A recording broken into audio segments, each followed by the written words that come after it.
Sang tabib dengan cepat datang. Heikyo berdiri di belakang sang tabib. Dengan tegang memandangi sang tabib memeriksa denyut nadi Acu. Tabib tua berjanggut putih itu menggumam untuk beberapa lama. Lalu tiba-tiba berkata seraya tersenyum. "Selamat pada Tuan, nyonya Anda sudah mengandung." Seketika itu juga Heikyo tertegun. Setelah itu wajahnya menjadi merah padam. Ia cepat-cepat berkata pada tabib itu, "Jangan bicara sembarangan, ini nyonya keluarga kami. Aku hanya seorang pengawal pribadi." Mendengarnya, tabib itu segera minta maaf, lalu sambil tersenyum berkata bahwa ketika melihat Heikyo begitu khawatir, dirinya keliru menganggapnya ayah sang anak. Mohon maaf. Heikyo dan sang tabib di sampingnya bolak-balik berbicara. Namun, Acu sepenuhnya terpana, seakan dibacok orang sampai ke tulang sumsumnya. Ia membuka mulutnya, namun sangat lama tak mengucapkan sepatah kata pun. Apa katanya? Mengandung, dirinya sudah hamil. Dengan tak percaya, ia memandangi tabib tua itu. Dengan tak berani mempercayainya, ia bertanya, "Apa katamu? Mohon ulangi sekali lagi." "Nyonya ini benar-benar terlalu sembrono. Kau sudah hampir 3 bulan mengandung. Bagaimana dirimu sendiri tak sedikit pun mengetahuinya? Lagi pula, tubuhmu sangat tak sehat, denyut nadimu sangat kacau. Kalau kau tak bisa menenangkan diri dan bersantai, janinmu ini dapat berada dalam keadaan yang sangat membahayakan." 3 bulan? Acu menunduk, memandangi perutnya yang masih rata. Bagaimana bisa? Ternyata dirinya sudah mengandung. Seketika dirinya sedang menunggu pernikahan, ketika dirinya sedang berperang ke selatan dan utara, ketika dirinya berendam air sungai, ketika sedang menunggang kuda dan berperang melawan hujan tombak, ternyata dalam perutnya ada seorang anak. Aku akan menulis resep obat penambah darah, penguat tenaga dan penenang janin untukmu. Kau harus meminumnya dengan baik. Sama sekali tak boleh kelelahan karena berjalan jauh. Sang tabib tua menenangkannya dengan beberapa perkataan, lalu langsung keluar bersama Heikyo. Acu duduk di atas ranjang, masih terpana. Beberapa hari belakangan ini, kabar buruk terus-menerus datang. Peperangan berlangsung dengan sengit. Semuanya bagai sebuah gelombang raksasa. Gelombang demi gelombang menyerang dirinya. Akan tetapi, tak nyana, dalam keadaan seperti ini, dirinya ternyata sudah mengandung. Ia mengangsurkan sebuah tangan yang gemetar, lalu dengan lembut memeluk perutnya. Dengan samar-samar, ia seakan dapat mendengar detak jantung sang anak yang lemah. Air mata mendadak menetes dari sudut matanya. Dengan pelan ia menggigit bibir di bawahnya. Tenggorokannya tercekat. Dengan tanpa suara, seperti itu ia pun melelehkan air mata. "Yuan-yu, aku sudah mengandung anakmu. Aku sudah punya anak." Malam sedikit demi sedikit turun. Heikyo menyalakan sebuah lilin di dalam kamar itu. Ia menyuruh orang mengantarkan beberapa makanan dan sup penambah ki dan darah. Ia pun berjalan ke sisi ranjang Acu dan bertanya dengan tenang, "Daren, apakah kita masih akan pergi ke kota Raja Tang? Apa tak lebih baik langsung kembali ke Qinghai?" Acu menengadah memandangnya. Pandangan matanya nanar. Ia tak berkata apa-apa. "Daren, dengan tubuhmu yang seperti ini, kau tak bisa terus memimpin pasukan.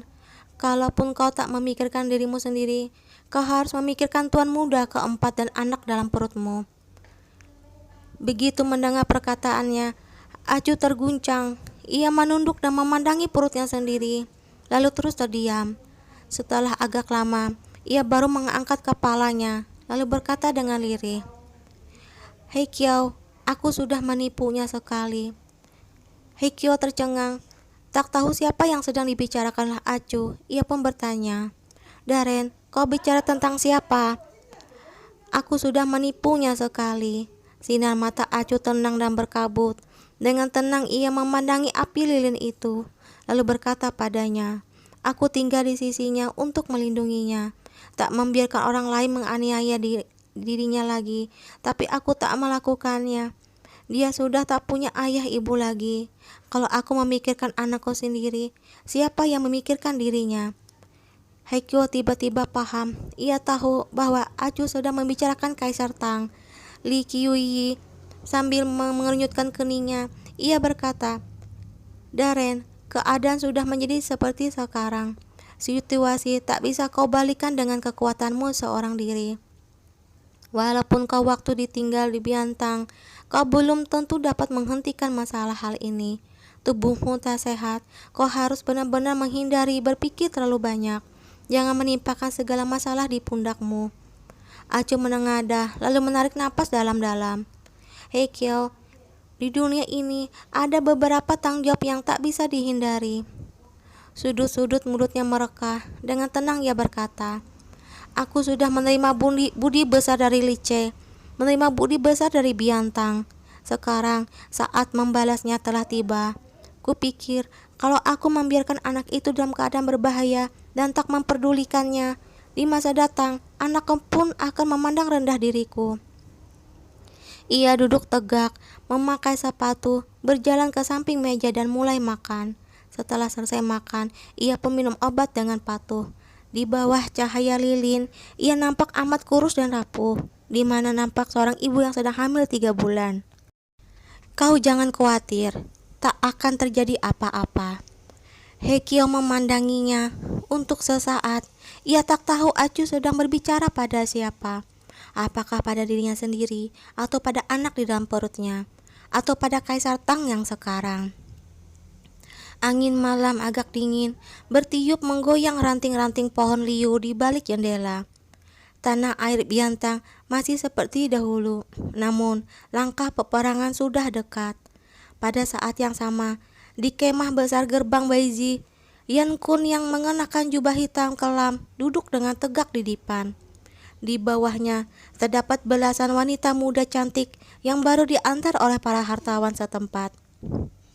Mereka semua mengenakan gaun sutra tipis, pakaian mereka separuh terbuka, kelihatannya menawan dan cantik jelita. Seringkali, seorang wanita muda yang berani mengangkat kepalanya, dengan sembunyi-sembunyi melirik lelaki yang kekuatannya dapat membalikan langit dan bumi itu. Namun sayang, sinar mata lelaki itu sama sekali tak pernah memandang ke arah mereka. "Yang mulia, kami sudah mengatur pasukan, pasti dapat menangkap pasukan Qiuli dengan sekali gebrak di gerbang Hansui." "Kemari." Yan Kun mendadak mengangkat kepalanya dan melambai keluar. Seorang pengawal pribadi pun melangkah masuk. "Seret dia pergi, pukul dia dengan rotan 20 kali." Seorang prajurit segera menarik wariwira itu hingga berdiri. Hingga membawanya keluar, orang itu tak tahu di mana ia salah bicara. Ia pun cepat-cepat meminta maaf, namun tak berani mohon belas kasihan. Tak lama kemudian, jeritan mengenaskan pun terdengar. Wajah wanita-wanita muda yang berlutut di lantai itu pucat pasi. Karena ketakutan, tak ada yang berani mengangkat kepalanya. Menangkap semuanya dalam sekali gebrak. Dengan hambar, Yan Kun mengulangi keempat kata itu. Tak tahu apakah ia sedang girang atau gusar. Sinar lilin bersinar di wajahnya. Wajahnya seakan diselimuti oleh sehelai kertas emas yang tipis. Dengan kemalas-malasan, ia berbaring di atas dipan itu, lalu tidur dengan berbaring miring. Tak menghiraukan pemandangan indah begitu banyak wanita cantik yang berlutut di bawahnya itu. Tak lama kemudian, ia pun tenggelam dalam alam mimpi. Di malam itu, mereka berdua terpisah ribuan li, namun mereka berdua mengucapkan perkataan yang sama di waktu yang sama. "Kuharap aku tak akan bertemu dengannya." Dengan sama-samar, waktu seakan kembali begitu banyak tahun yang silam. Di bawah atap yang reot, gadis itu mengenakan mantel berwarna merah jambu muda. Ia menggosok-gosok wajah yang merah, duduk di bawah sinar lentera, menambal baju. Sambil menambal baju itu, ia berpaling ke arah pemuda itu dan berkata, "Di medan perang, tak ada ayah dan anak. Segalanya adalah demi kepentingan negara. Walaupun kakak beradik berperang, tak bisa mundur. Aku sekarang tak sedang menceritakan drama tentang sejarah dinasti Sui dan Tang. Aku sedang berbicara tentang sejarah dinasti Tang. Cerita drama itu adalah sejarah sesungguhnya. Dengarkanlah baik-baik. Sejarah sesungguh apa? Kenapa aku belum pernah mendengarnya? Pokoknya, dengarkanlah baik-baik, pelajarilah dengan sungguh-sungguh. Seandainya kau adalah Li Ximin, apakah kau akan membunuh kakak tertuamu? Tentu saja aku akan membunuhnya. Masa aku akan menunggunya membunuhku? Bukankah aku sudah memberitahumu bahwa di antara mereka kemudian sama sekali tak ada perasaan apapun? Benar, kalau begitu kau masa tak akan membunuhnya? Pemuda itu berpikir keras untuk sesaat, lalu tiba-tiba berkata, "Kalau aku jadi dia, seketika bertempur dengan Liu Wushou, aku akan membunuhnya." Gadis itu tertegun, lalu mengacungkan jempol. "Kau hebat sekali." Malam yang penuh perkabungan menyelimuti bumi dan langit. Segala gelombang ingatan yang berupa bersama-sama ditekan. Sama sekali tak terdengar sedikit pun. Keesokan harinya, seorang diam-diam keluar dari gerbang Baizi, lalu memacu kudanya ke Hansui. Sekarang di sana ditempatkan 100.000 prajurit. Mereka semua adalah pasukan pilihan Yanbei. Pertama, untuk menyokong Putri Jing'an. Kedua, juga untuk mengawasi jalan musuh dan melindungi jalan mundurnya sendiri. Pada hari yang sama, Acu menunggu kedatangan para prajurit lain pasukan Qiuli dan pasukan Serigala di provinsi Nanli. 40.000 orang berkumpul di luar padang belantara, sekumpulan golok yang padat diangkat bagi hutan pohon poplar yang tinggi. Hansui adalah satu-satunya jalan ke barat laut menuju Biantang. Kalau musuh tak merebut Hansui, mereka tak akan dapat membuat Biantang jatuh dalam bahaya karena terisolasi. Jari Acu yang seputih salju menunjuk peta. Ia melingkari lokasi gerbang Hansui, lalu berkata dengan suara rendah, "Pertempuran yang menentukan hidup dan mati akan segera tiba." Langit mendung, hujan lebat tak putus-putusnya. Rumput gau di sekitar Hansui tinggi tak kurang dari tinggi seorang manusia. Suara guruh bergulung-gulung melintasi permukaan sungai. Dari barat ke timur, petir menyusulnya, mematahkan sebatang pohon elm berusia 100 tahun di dalam gerbang Hansui. 2 orang prajurit Yanbei yang sedang berjaga terluka. Balok atap rumah penduduk di sebelah timur kota patah. Ketujuh orang di dalamnya tewas tertimpa balok itu di tengah mimpi mereka. Tubuh mereka hancur lebur, otak mereka berhamburan. Ini adalah darah pertama yang tertumpah di pertempuran di gerbang Hansui. Walaupun tak ada pertempuran, jarak dekat dan saling tebas, namun cukup untuk membuat suasana sudah tegang hampir meledak. Rakyat di dalam gerbang Hansui sepanjang hari bersembunyi di rumah. Di siang hari pun tak ada orang yang berani keluar rumah. Hujan lebat mengguyur jalan yang panjang, sama sekali tak terlihat tanda-tanda kehidupan manusia. Hanya ada rerumputan yang menguning yang ditiup angin. Burung-burung tak bisa terbang jauh karena basah kuyup. Begitu menjulurkan kepala, mereka langsung diterpa tetes-tetes hujan. Hujan lebat sudah turun selama 11 hari berturut-turut. Ketinggian air di Hansui sudah naik amat tinggi.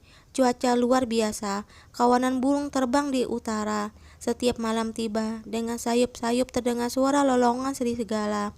Bagi gentak kematian mempercepat datangnya maut. Orang-orang tua yang sudah berpengalaman berkata, di musim panas tahun ke-7 Kaisar Gyasong, hujan lebat dan petir pun tak henti-hentinya melanda seperti ini. Di tahun itu, Jenderal Besar Biantang Kuili memimpin 400.000 prajurit menyerang Dakia. Di suatu hari seperti ini, mereka menyeberangi sungai Hansui, lalu bergerak ke utara. Bagai membelah sebatang bambu, mereka menerobos gerbang Baiji dan langsung menyerang pedalaman Dakia. Akan tetapi, justru ketika seluruh Biantang menunggu dengan tegang, mereka mengira bahwa Datang akan berhasil berebut kembali tanah mereka yang hilang sebelum salju turun. Sang singa Yanbei mendadak memimpin pasukan, mengusir pasukan Tang, dan secara pribadi memenggal Qiuli, sang jenderal yang tak terkalahkan itu, dan sekali lagi mematahkan ambisi Datang untuk berkuasa. Di tahun itu, darah segar mewarnai sungai Kisui dan mengalir bersama air sungai itu ke sungai Hansui. Mayat yang mengambang di permukaan sungai tak putus-putusnya sejauh puluhan li. Anjing liar dan jakal melompat masuk ke dalam sungai, berdiri di atas berlapis-lapis mayat, seakan berjalan di atas tanah datar, sama sekali tak tenggelam, menyantap mata-mata yang telah menjadi merah. Puluhan tahun telah berlalu, namun peperangan tragis itu sampai sekarang masih menggema dalam benak orang-orang tua. Sekarang, Raja Singa Yanbei sudah bertahun-tahun mati. Makan Jenderal Kui Li pun sudah dipenuhi lumut dan rumput gao. Biantang meredup, negeri Dakia pun tak henti-hentinya bergejolak. Ketika segala hal masih sama, panji-panji elang Yanbei pun kembali berkibar di angkasa. Di gerbang Baiji dan dengan melewati jalan yang berliku-liku ditancapkan di atas tombak kota Hansoi. Di hari ke-7 bulan 5, Yan Kun membalas permohonan Putih Jing'an dan Biantang. Secara pribadi, ia memimpin pasukan untuk memerintah Hansoi dan melawan pasukan Qiuli yang datang dari jarak selak-sali untuk menyelamatkan Biantang dan mempertahankan keunggulan mereka di bagian timur gerbang Hansoi. Hanya sehari kemudian, pasukan Qiuli Acu muncul di provinsi Weliao di sebelah barat gerbang Hansoi. Namun, kota kecil di provinsi Weliao yang dulu tak diperhatikan orang itu pun dengan cepat melambung. Pandangan mata seluruh Biantang dan bahkan seluruh Kimeng terpusat padanya. Di menara tembok kota yang kecil dan pendek didirikan sebuah panji-panji perang awan merah berlatar belakang putih. Acu mengenakan baju jirah, secara pribadi membacakan sumpah prajurit. Para prajurit Biantang yang tersebar di segala barat gerbang Hansoi begitu mendengar sumpah itu berbondong-bondong datang. Semua pangeran dan adipati yang setia pada keluarga kekaisaran pun mengirim ramsun dan prajurit. Tak sampai 3 hari kemudian, jumlah pasukan Qiuli telah menjadi 90.000 orang dan masih terus bertambah. Sejak Putih Jing'an memberontak dengan secepat kilat, ini adalah untuk pertama kalinya panji-panji untuk melawan pemberontak didirikan di dalam negeri Biantang, dan juga untuk melawan sekutu Putih Jing'an yang amat kuat, yaitu pasukan Yanbei. Sebuah pertempuran besar yang pernah terjadi berada di depan mata. Semua orang menahan napas menunggu hujan darah itu tiba. Di hari ke-14 bulan 5, hujan lebat mendadak berhenti. Ketinggian permukaan air sungai Hansoi mencapai sebuah ketinggian yang membuat orang tercengang. Setelah menunggu 6 hari berturut-turut, kesabaran kedua belah pihak sudah mencapai titik kritis yang berbahaya.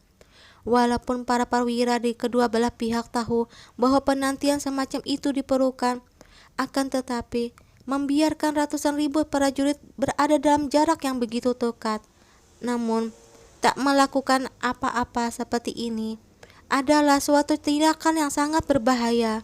Suasana yang tegang bergema di angkasa di atas perkemahan kedua belah pihak. Sedikit hati-hati saja pemberontakan dapat terjadi. Walaupun Acu dan Yan Kun telah melakukan persiapan yang cukup, para prajurit pelopor kedua belah pihak datang dan pergi bagai angin, dan berbagai macam rencana pertempuran berulang kali diubah. Akhirnya, secara kebetulan mereka sama-sama menentukan lokasi dan cara berperang. Akan tetapi, ketika pertempuran pertama tiba, untuk sesaat mereka berdua masih kebingungan. Selepas tengah hari tanggal 14, Gubernur Provinsi Wuling, Muku, baru saja melewati padang rumput tempat sungai bersumber. Ia mengirim 50.000 dan ransum melintasi gunung-gunung dengan hati-hati menerobos garis pertahanan yang berlapis-lapis menuju ke markas besar pasukan Acu di Provinsi Weliao. Ia adalah orang yang dilahirkan dan dibesarkan di Biantang. Leluhurnya pernah mengikuti kaisar pertama pergi berperang, lalu diberi kedudukan tinggi. Leluhurnya pun adalah tokoh besar yang diberi gelar adipati. Akan tetapi, setelah diturunkan dari generasi ke generasi, keluarga Mo sekarang sudah tak secemerlang dahulu. Namun, saat ini saat negara menghadapi bahaya, keluarga Mo yang sudah berusia 70 tahun lebih masih secara pribadi memimpin pasukan untuk mengawal ransum dan hendak memimpin pasukan Guanfu dengan sekuat tenaga. Akan tetapi, ketika ia baru tiba di dekat sungai Tekian, mereka secara kebetulan bertemu dengan para pekerja pembuat tanggul Yanbei yang di sebuah jalan kecil. Sungai Tekian adalah anak sungai Hansui. Tanggulnya tak stabil. Oleh karenanya, Yan Kun telah mengirim 3.000 prajurit untuk memperbaiki tanggul itu. Air sungai tak merusak markas besarnya di hili sungai. Tanpa disangka-sangka, Gubernur Mo sudah berhati-hati, namun bertemu orang-orang ini. Pertempuran sewaktu-waktu dapat pecah. Teriakan membunuh mengejutkan para prajurit propor di kejauhan. Tak sampai setengah sichen kemudian, para prajurit kedua belah pihak yang berada dekat mereka pun berdatangan. Situasi pertempuran menjadi kacau balau. Ketika mendengar berita itu, Acu sedang merencanakan strategi pertempuran besok, tanda besar para perwira. Karena tiba-tiba menerima informasi besar ini, dirinya yang tenang untuk sesaat tak mau tertegun. Seorang perwira bintang berkata dengan kening berkerut, "Yang mulia, kita lebih baik segera mengirim pasukan untuk membantu dan membawa pulang mereka. Kita belum melakukan persiapan apapun. Sungai Tekian juga terletak di dekat markas besar pasukan Yanbei. Mau tak mau kita harus bersiap waspada." Setelah mendengar perkataannya, Acu justru menggeleng-geleng. Dengan suara rendah ia berkata, "Kalau kita belum melakukan persiapan, apakah Yanbei sudah melakukannya?" Dari laporan intelijen itu, nampaknya pertempuran ini terjadi secara mendadak. Tak peduli apakah kita atau Yanbei, tak ada yang siap. Tapi Heki segera membawa 2.000 pasukan infanteri ke Sungai Tekian. "Pertempuran pertama pasukan kita akan mengandalkan dirimu." Heki langsung tertegun lalu bertanya, 2.000 prajurit infanteri? Acu mengangguk. "Benar. Tapi Daren, kebanyakan prajurit itu adalah prajurit kavaleri dan prajurit berbaju zirah berat. Prajurit infanteri tak sampai 8.000. Kalau begitu, tinggalkan kuda. Ingat, setiap orang paling tidak harus membawa 3 buah golok. Lepaskan baju zirah berat, baju zirah ringan sudah cukup." Heki mengenyutkan keningnya, akan tetapi melihat bahwa Acu tak bermaksud untuk bergurau, ia mengangguk mengiyakan, menaruh gorok di pinggangnya, lalu melangkah keluar. Setelah melihat Heki pergi, perwira bintang itu bertanya, "Yang mulia, apakah 20.000 orang cukup? Kenapa tak mengirim banyak orang?" Bagaimanapun juga, Sungai Tekian terletak di dekat markas besar pasukan Yanbei. Mereka dapat mengirim pasukan pembantu dengan jauh lebih cepat dibandingkan kita. Hacu menggeleng-geleng dengan perlahan. Sepasang matanya tajam dan dalam. Dengan tenang ia berkata, "Tak perlu, 20.000 sudah cukup." Derap kaki kuda yang bagai guntur berendam terdengar. Bumi bergetar pelan. Formasi-formasi tempur yang amat besar dalam sekejap telah terbentuk. Sebelum nampak dengan jelas, mereka sudah menghunus golok dan menerjang maju bagai serigala dan harimau. Hujan lebat berbagai hari telah membuat tanah bergelombang menjadi porak-poranda. Lumpur sangat membatasi gerakan kuda-kuda perang.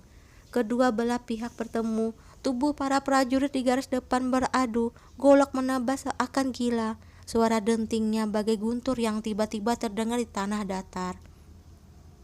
Gubernur Mo yang sudah berusia 70 tahun lebih dan berambut serta berjanggut putih duduk di punggung kuda.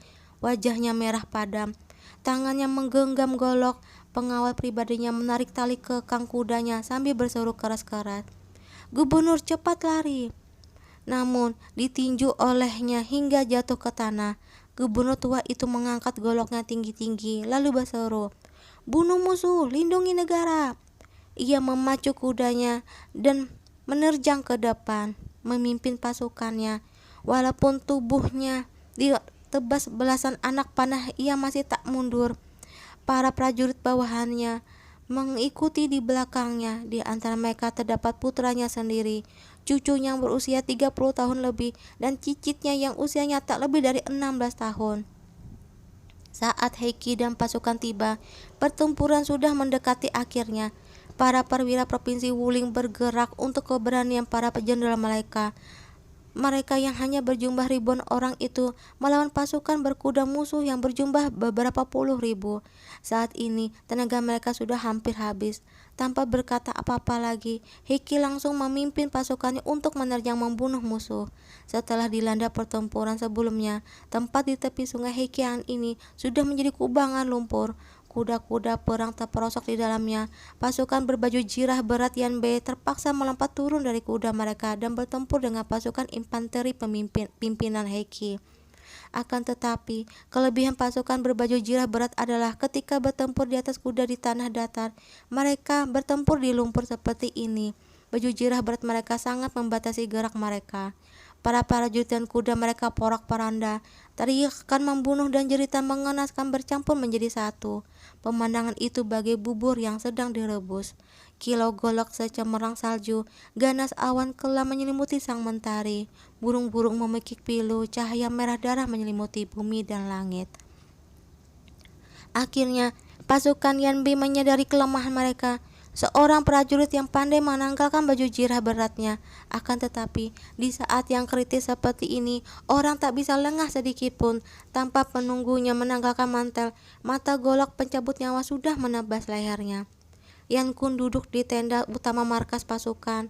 Karena sungai Taikian terletak dekat dari markas besarnya, pasukannya adalah yang paling dahulu mendapatkan berita bahwa di sungai Taikian telah pecah bertempur. Akan tetapi, justru karena hal ini, ketika Yan Kun mendengar kabar itu, para pengawal di luar markas mendengar suara pertempuran datang dari jarak dekat dan mengira bahwa ada orang yang menyerang markas dan telah mengirim pasukan untuk membantu melawan menyerang itu. Ketika mereka sedang hendak mengejar pasukan kavaleri itu, pasukan kedua belah pihak telah bertempur kacau balau. Saat pertempuran dimulai, semua perwira di markas mengejek pasukan Kyuri sebagai tak tahu diri. Akan tetapi, dengan amat cepat, seiring dengan laporan situasi peperangan yang berdatangan, wajah mereka semakin lama semakin tak enak dilihat. Ada yang mohon diperintahkan untuk mundur bertempur, membawa pasukan berbaju jirah ringan untuk membantu pasukan mereka. Namun, Yang Kun menggeleng-geleng dengan amat dingin. Hari sudah malam, makam-makam kecil di Sungai Taikian sudah menumpuk setinggi tembok. Hanya ada sebuah tempat di mana hampir 50.000 pasukan berkuda masih berkumpul. Mereka sudah berdesak-desakan. Sekarang ditambah lagi dengan pasukan pembantu. Mereka sudah akan menjadi kurban sia-sia. Akan tetapi, tak dapat dianggap demikian juga. Pertempuran ini adalah pertempuran pertama di Hansui. Kalau mereka kalah, kekalahan ini akan sangat mempengaruhi semangat pasukan dan akan langsung berefek pada situasi peperangan setelah ini. Yan Kun segera menyampaikan perintah. Seluruh pasukan bersiap untuk bergerak ke Hewe Liao, bersiap untuk menyerang secara frontal. Malam sudah larut, sang rembulan yang kemerahan merayap naik dari balik bukit gundul. Uap air yang berkabut menyelimuti sungai Hansui. Seorang perwira Yanbei yang berusia muda beberapa kali mengajukan usul, berkata bahwa pihak mereka adalah pihak yang bertahan. Asalkan ditempatkan di gerbang Hansui, semua sudah cukup. Mereka tak usah mengambil inisiatif untuk menyerang dan menghabiskan tenaga. Pada mulanya, Yan Kun sama sekali tak memperdulikannya. Namun, akhirnya tak tahan menghadapinya lagi. Ia langsung memerintah pengawal pribadinya agar mengikatnya dan mengurungnya di gudang. Setelah tak ada orang yang menyebalkan itu, akhirnya ia dapat menenangkan hati dan dengan tenang memperhatikan gerbang yang tak terhitung mengesankan itu.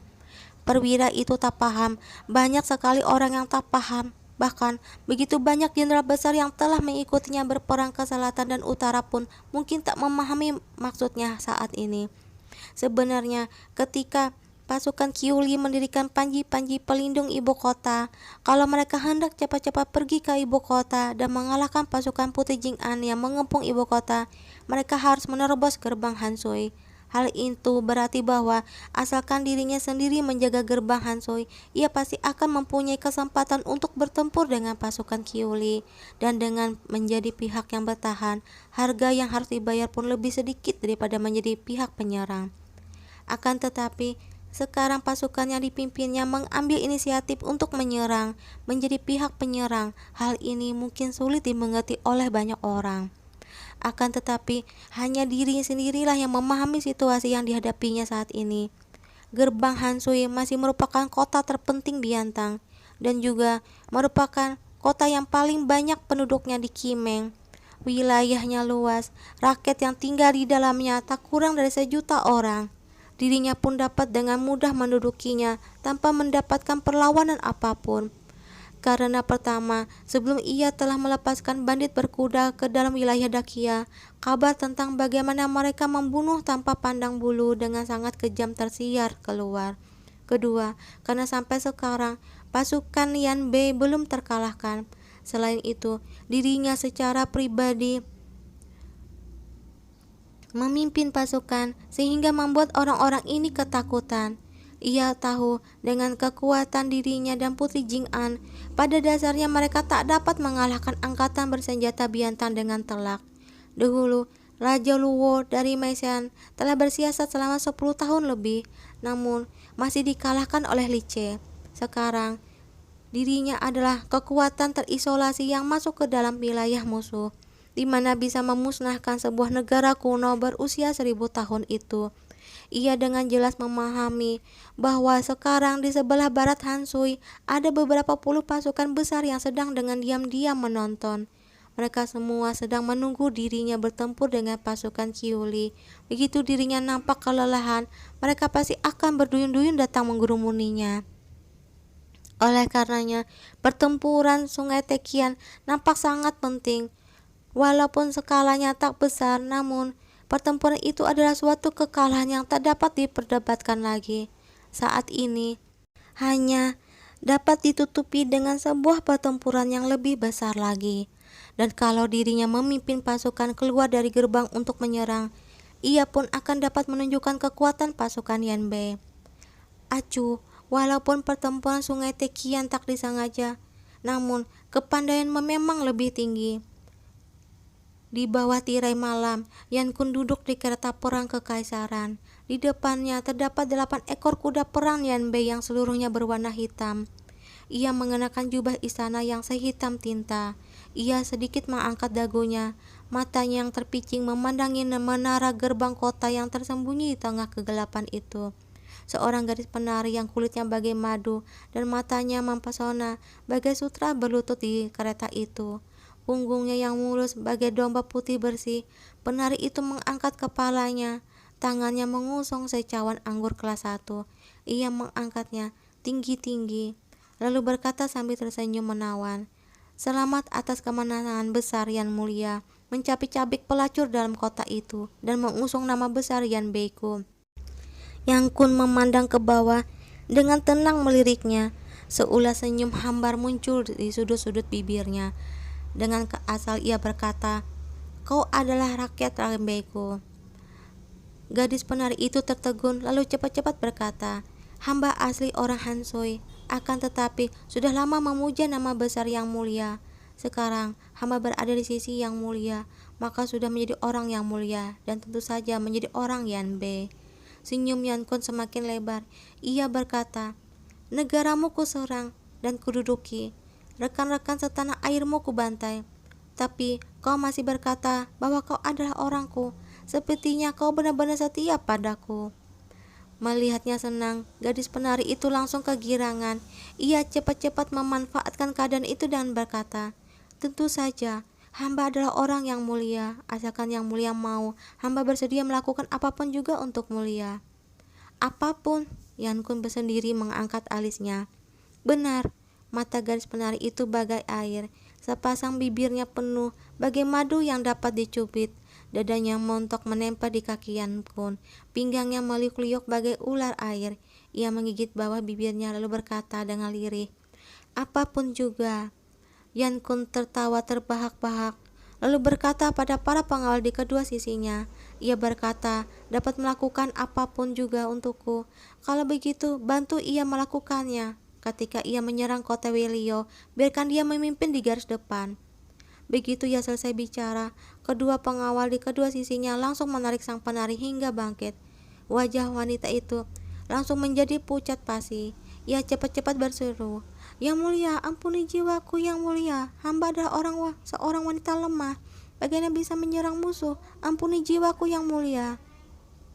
Gadis penari itu ditarik keluar sambil meronta-ronta. Yan Kun bersandar di punggung kursi, dengan tenang menggoyang-goyangkan anggur kelas 1 di tangannya. Ia berkata pada dirinya sendiri, apapun juga, aku tak mau. Ia tertawa dengan dingin. Tepat pada saat ini, di dalam kota Wiliau juga ada seorang wanita lemah. Ia mengenakan baju jirah berdiri di atas menara tembok kota yang amat tinggi, memandangi formasi tempur yang tak putus-putusnya di bawahnya. Di cakrawala, sebuah pita cahaya sedikit demi sedikit menjadi terong. Obor yang tak terhitung banyaknya menerangi malam yang gelap hingga bagai siang hari. Ia tahu Yan Kun berada di tengah obor-obor yang tak terhitung banyaknya itu. Setelah berpisah bertahun-tahun lamanya, hari ini ternyata adalah hari pertemuan kembali pertama mereka. Mungkin Acu sudah lama menduga akan ada hari ini. Takdir bagai seorang bocah nakal, senang berbuat berbagai perjumpaan yang melodramatis. Ia berdiri di atas menara yang amat tinggi, dengan perlahan mengangkat kepalanya.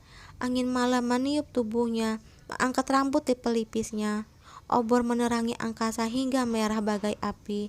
Seperti begitu banyak tahun yang silam, mereka berandeng pundak.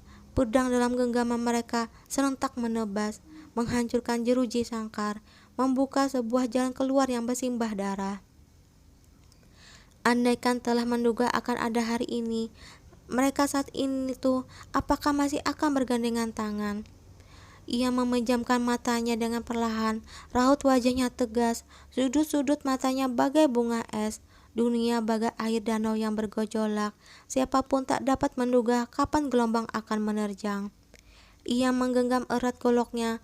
Lelaki yang seakan mempunyai sepasang mata serigala itu melangkah keluar dari tengah keingatannya. Di balik telapak pedang dan tombak emas, ia berdiri di hadapan dirinya. Angin kencang bertiup memporak-porandakan segalanya. Tirai malam ganas dengan sama-samar musim yang keras itu kembali nampak. Sebuah suara gemuruh yang keras mendadak terdengar. Di tengah sinar yang merah bagai api, seorang lelaki kekar bertelanjang dada berdiri di atas sebuah panggung yang amat tinggi. Sebelah menabuh gendang, dentaman gendang itu menghunjam ke dada. Bumi tiba-tiba seakan berguncang seiring dengan suara gendang itu. Heikyo menarik tali busur silang. Setelah menariknya secara penuh, ia melepaskan tangannya dari tali itu. Seketika itu juga, anak panah pun melesat dengan amat cepat bagai bintang jatuh. Namun tepat pada saat itu, dari formasi tempur musuh pun sepasang anak panah menyambutnya.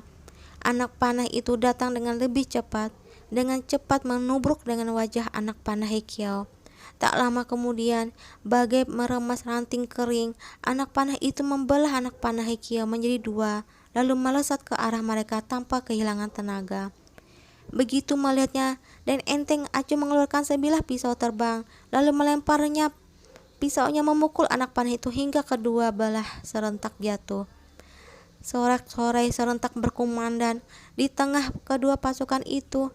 Yan Kun meletakkan busurnya di tengah puluhan ribu prajurit. Ia mengangkat kepala dengan perlahan.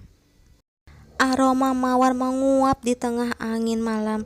Sama sekali tiada bersuara sedikit pun. Acu berdiri di atas tembok kota yang amat tinggi. Sinar matanya menembus berlapis-lapis baju jirah yang kelam dan dingin, lalu berhenti di hadapan orang itu. Arus deras waktu mendadak mengalir di sisi telinganya, menimbulkan suara berdesir. Angin topan di padang belantara memekik bagai elang jantan di puncak gunung. Panji-panji perang yang hitam kelam berkibar di atas kepala Yan Kun. Malam hitam gelap bagai tinta kental. Langit menekan, bulan dan bintang tak bersinar. Beribu-ribu obor menyala dengan suara gemeretak, membuat wajah seakan diselimuti selapis cahaya berdarah. Yan Kun berdiri di kereta perang yang terbuat dari emas. Tangannya menarik sebuah busur emas. Ia mengenakan jubah perang sehitam tinta. Sepasang alisnya bagai pedang melayang ke dalam pelipisnya. Ia sedikit mengangkat kepala. Matanya sipit dengan tenang memperhatikan sosok yang akrab dalam ingatannya itu. Seluruh medan perang sunyi senyap. Semua orang menahan napas mereka. Hanya ada sebuah suara gendang, bagai jantung bumi yang bertalu-talu di punggung, membuat darah yang mengalir di pembuluh darah sedikit demi sedikit mendidih. Waktu seperti ini membeku. Mereka saling memandang lawan dengan diam. Pandangan mata mereka bertemu lalu membeku di udara. Akhirnya, pasukan besar itu menerjang bagai air danau. Pertempuran hidup dan mati akhirnya dimulai. Dalam sekejap mata, pasukan kavaleri secara serentak tiba-tiba mengeluarkan busur. Di tengah suara angin yang melengking, anak-anak panah terbang ke angkasa, lalu jatuh dengan miring ke ubun-ubun para prajurit bagai hujan. Orang yang tak terhitung banyak yang menerjang ke depan. Sejak awal mulanya pertempuran ini menunjukkan kekejaman yang mengerikan, membuat punggung orang menjadi dingin. Suara jeritan mengenaskan, suara tangisan pilu, dan suara perintah bercampur menjadi satu. Oke teman-teman, sampai di sini dulu ya untuk hari ini. Kita lanjutkan besok lagi. Assalamualaikum warahmatullahi wabarakatuh.